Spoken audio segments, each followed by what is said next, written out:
Pagpapalabas ng foreign independent films, formal sa lungsod ng Davao.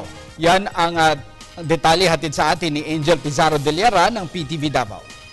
Ang Cinematheque Davao ay bumukas pinto sa 5 Mehikong independent films. Ito ay dinaluhan ng mga aktor at aktres na nagsiganapan sa mga lokal na independent films.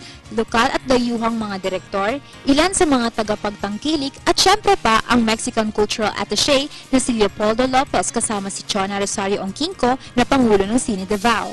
The Film Development Council of the Philippines, we have the Film Cultural Exchange Program where we have partnerships with all the embassies. We also have an organization of film producers, film directors. We also have cinematographers, editors, and scriptwriters. I am going to play the role of a prostitute, and it's based on a true story. And the shoot will be in Subic.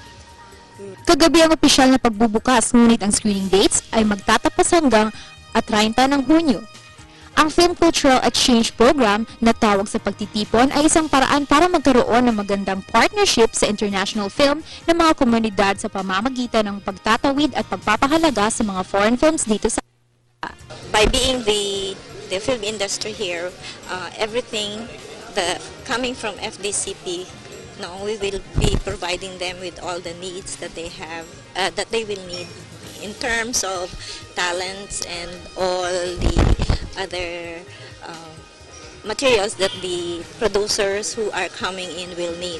Sa tulong na rin ng Embahada ng Mexico, ang nasabing festival ay pagmamalaki ang mga obra ni Luis Buñuel na isang Spanish director na tinaguri ang isa sa mga pinakamahusay na filmmaker sa kasaysayan at hinirang na henyo sa kanyang pilosopikal na ideolohiya sa kanyang mga palabas. Si Leopoldo Lopez ay naglathala sa mga detalye patungkol sa kahalagahan ng mga pelikula ng nasabing tanyag na direktor. These films have this unique stamp of the director. Luis Buñuel is Spanish-born, nationalized Mexican. He had a very acute sense of the social critic of his time. He lived in the time when there was a conflict between church and state. So most of his films have some commentaries. Some are standard films, but always you can see that there is some kind of message. So we like to showcase international field because it is a part of the history of Mexico.